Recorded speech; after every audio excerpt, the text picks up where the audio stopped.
वंदे विदेहितनया पद पुंडरीकम तैसौर सौरभ समाहृत योग चित्तम हंतुम त्रिताप मन मुनिहंस सेव्यम सम्मान साल पर पीत पराग पुंजम मंत्र जाप मम दृढ़ विश्वासा पंचम भजन सुवेद प्रकाशा। पांचवी भक्ति है भगवान के मंत्र का जाप दृढ़ विश्वास करके करना चाहिए।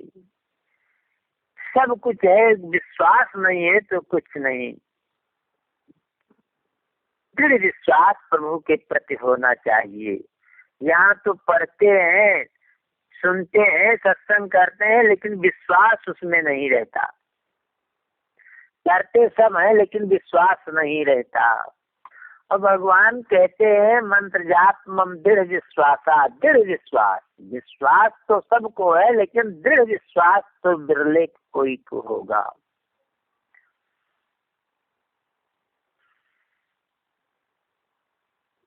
तो इस भक्ति का अधिकारी कोई आचार्य विद्वान अथवा उच्च वर्ण का ही हो सकता है, ऐसी बात नहीं है कि उच्च वर्ण का ही हो, विद्वान ही हो, आचार्य हो,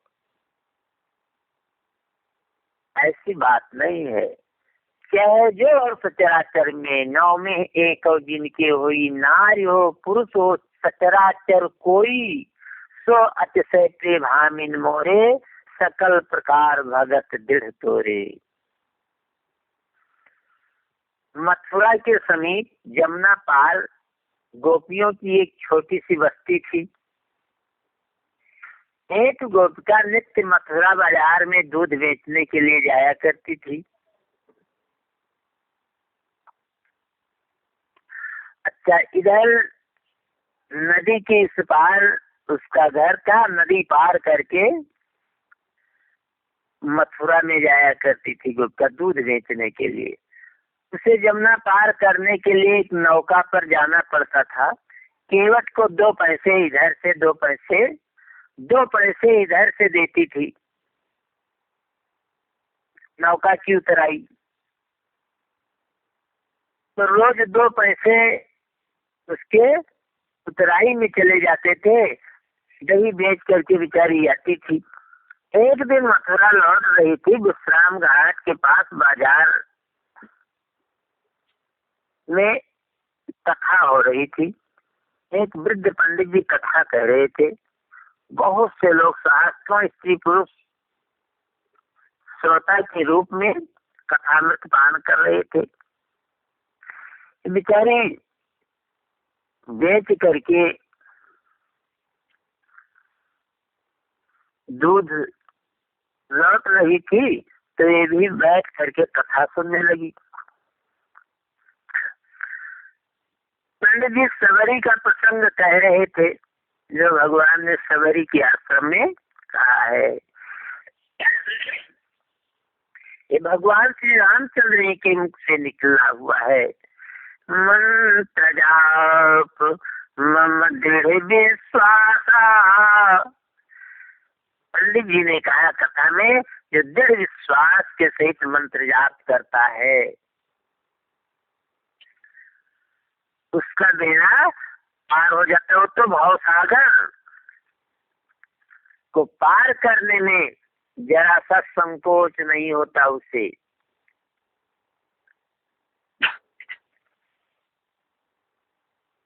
भवसागर से जीव कैसे पार जावे। पंडित जी कह रहे थे, भटक रहो संसार में कर कर भ्रष्टाचार, भव सागर से जीव यह कैसे जावे पार। तन बल धन बल बुद्धि बल सरे न कौनो काम, एक बार मुख से कहो जय श्री राधे श्याम। यदि राधे श्याम का नाम प्रेम से लिया जाए तो भव सागर से तुरंत पार हो जाएगा। मनुष्य एक बार मुख से दृढ़ विश्वास के साथ राधे श्याम कह लेवे तो भव सागर से पार अवश्य हो जाएगा। फिर संसार की छोटी छोटी नदियों को पार करना क्या बड़ी बात है। दही दूध बेचने वाली ने ये कथा सुनी तो गदगद हो गई। मटकी पृथ्वी पर रख दी, जहाँ खड़ी थी वही साष्टांग दंडवत प्रणाम करने लगी, गिर गई। धन्य हो महाराज, मेरे निमित्त बड़ा ही उपयोगी प्रसंग सुनाया। आज ये नाव घाट पर न जाकर वन में होती हुई जमुना के किनारे पहुंच गई। घाट पर उतरती थी, वो चक्कर पड़ रहा था। उस घाट के दूर पड़ता था और उसके सामने ही, जमुना के सामने ही उस पार उसका घर था। तो उसने सोचा अब हम वहां जाएंगे तो 2 मील का चक्कर पड़ेगा, अब हम क्यों ना किसी से चली जाएं। अब तो राधे श्याम नाव ले लेंगी तो जब मनुष्य भव सागर पार कर जाता है तो हमें जमुना जी पार करने में कौन मुश्किल है। उस पार सामने ही गांव दिखाई देता है। सावन का महीना था, जमुना जी में अगम जल भरा था। उसकी तेज धारा का देख देख करके बड़ा भय लगता था। उसने राधे श्याम राधे श्याम राधे श्याम कह करके जल में पग रखा, पाँव नहीं डूबा। दूसरा पाँव भी राधे श्याम कह करके रखा, वह भी नहीं डूबा। इसी प्रकार वह राधे श्याम कहती हुई जमुना की उस पार हो गई। अपने घर आकर ग्वालिन बड़ी प्रसन्न थी कि आज तो मुझे वो मंत्र मिल गया कि मेरा 2 पैसा प्रतिदिन बचेगा। अब उसे भगवत नाम के प्रभाव के साथ विशेष प्रसन्नता ये थी कि मेरे नित्य के पैसे बचेंगे। महीने 2 रुपए, अच्छा महीने में रुपए हो जाएंगे, फिर उसे बेच करके कपड़ा लत्ता खरीदा जाएगा। हमारा तो पूरा समय ही बदल गया।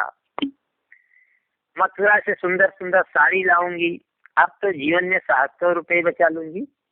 उसे राधे श्याम नाम से ऐसा प्रेम हो गया कि जब भी समय मिलता तभी वो नाम का जप किया करती थी। राधे श्याम राधे श्याम राधे श्याम राधे श्याम, हमेशा राधे राधे राधे श्याम कहा करती थी। चलती थी तो राधे श्याम का कीर्तन करती हुई चलती थी, लौटती थी तो राधे श्याम का ही कीर्तन करती थी, धुन में मस्त रहती थी, अपने घर आती थी। इस प्रकार कई दिनों के बाद नाम जप के प्रभाव से उसकी बुद्धि भी कुछ परमार्थ करने की बात सूझी।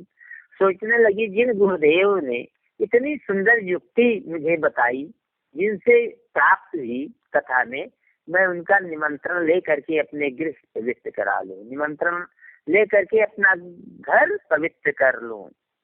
समझ लूंगी कि 1 महीना का नौका से उतरी, वो पैसा मानो इसमें लगा दिया पुण्य।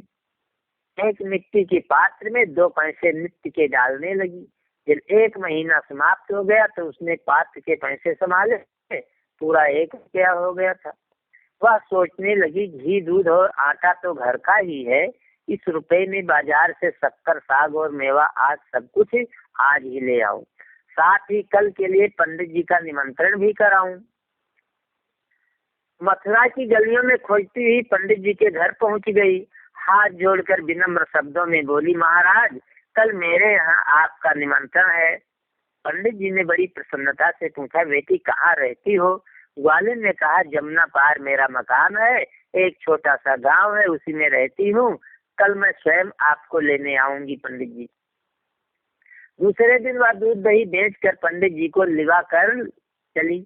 भादों का महीना था, वह अपने घर की ओर का मार्ग छोड़कर सीधे चल दी। पंडित जी ने कहा, नौका के लिए तो यह मार्ग है, तू उधर कहाँ जा रही है? बोली, आपको घाट पर क्या कुछ काम है? इस रास्ते से मेरा घर आधे मील से कम है और नाव के घाट से 4 मील पड़ेगा, आइए सीधे निकल चले। पंडित जी ने समझा कि इसने वहां पर किसी किश्ती या डोंगी का प्रबंध किया होगा, चल दिए। जमुना के किनारे पहुंचकर पंडित जी इधर उधर देखने लगे। ग्वालिन ने कहा, जय राधे श्याम, आइए गुरुदेव, जय राधे श्याम जय राधे श्याम।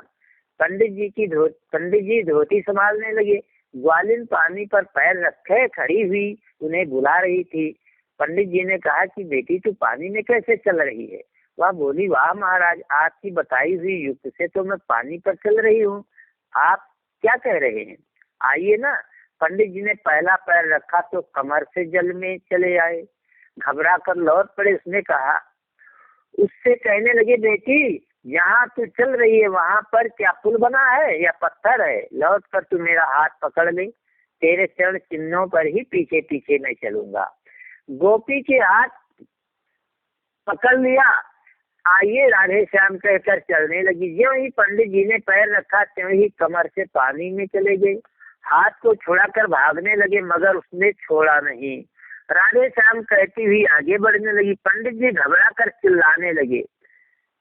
पंडित जी जोर जोर चिल्लाने लगे, छोड़ छोकरी मुझे यही दे दे जीवन दान, मैं तेरा पुरोहित नहीं न तू मेरी जजमान, मुझे छोड़ दे।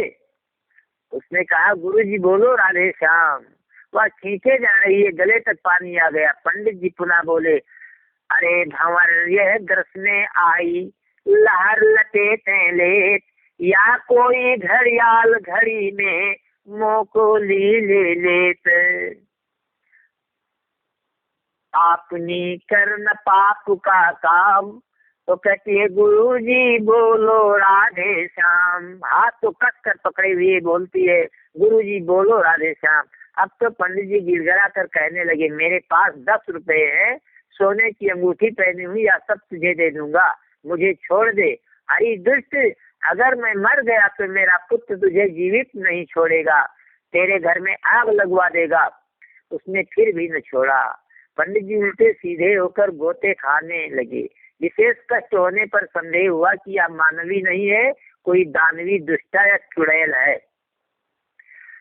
चुड़ैल जादूगरनी अथवा माया दीनाल।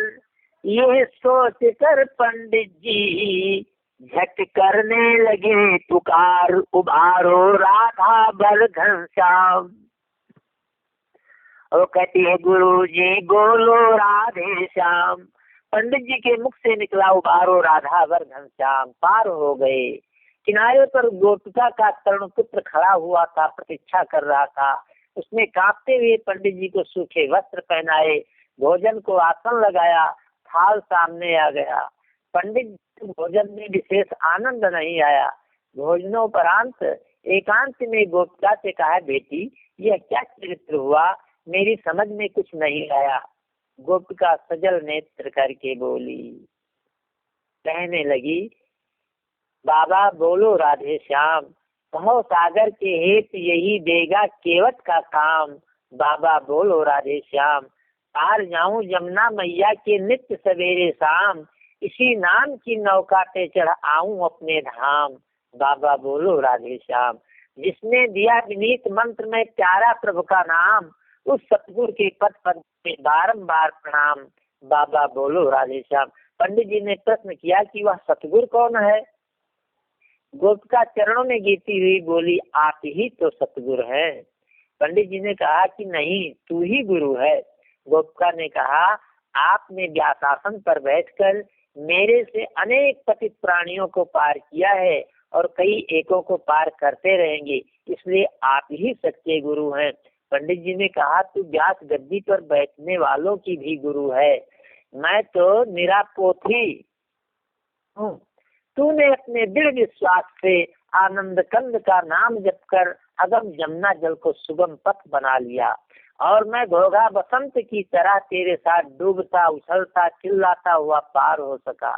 मुझे रह रह कर यही शंका हो रही है कि उस जल में तेरी तो पैर की एक भी उंगली न भीगी, और मैं गोते खा खा कर पार हुआ। गोप का हाथ छोड़कर कहने लगी, गुरुदेव। गोप का हाथ जोड़कर कहने लगी, हे गुरुदेव क्षमा कीजिएगा। जब आप जल में प्रवेश करने लगे, पहले ही अपनी धोती संभालने लगी, उसी समय मैं समझ गई थी कि आप सभा में केवल मंत्र सुनाते हैं, उपदेश सुनाते हैं। उस मंत्र पर, उपदेश पर आपका स्वयं दृढ़ विश्वास नहीं है, केवल दूसरे को ही सुनाते हैं।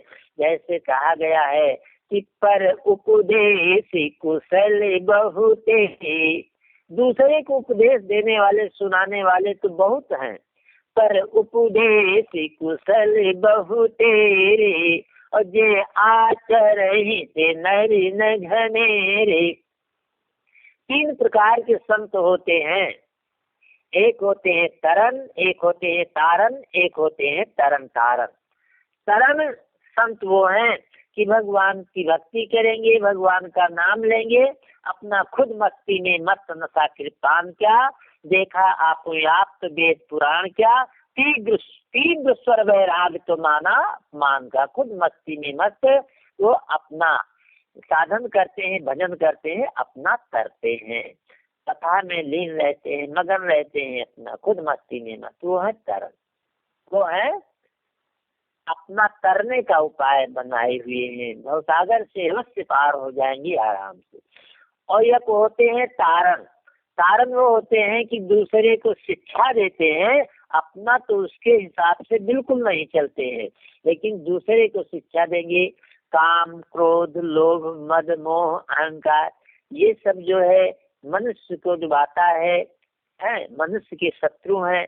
ये सब बताएंगे, दूसरे को बताएंगे कि यही साधना है, काम, क्रोध, लोभ, मोह, अहंकार पर विजय प्राप्त करना ही साधना है।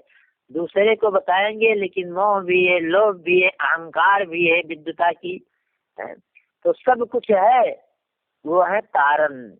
उनकी कथा सुन करके, उनके वाणी का अमल करके बहुत का सुधार हो गया, लेकिन उनका स्वयं का सुधार नहीं हो पाया। ये है तारण। दूसरे को तारते हैं, जैसे चिराग है, दीपक, नीचे अंधेरा रहता है, दूसरे को प्रकाश तो देता है, लेकिन स्वयं उसके नीचे अंधकार ही रहता है। ये है तारण, दूसरे को तारते हैं। ये उसमें से है कि पर उपदेश कुशल बहु तेरे, बच्चे आचरण ते नरि न घनेरे।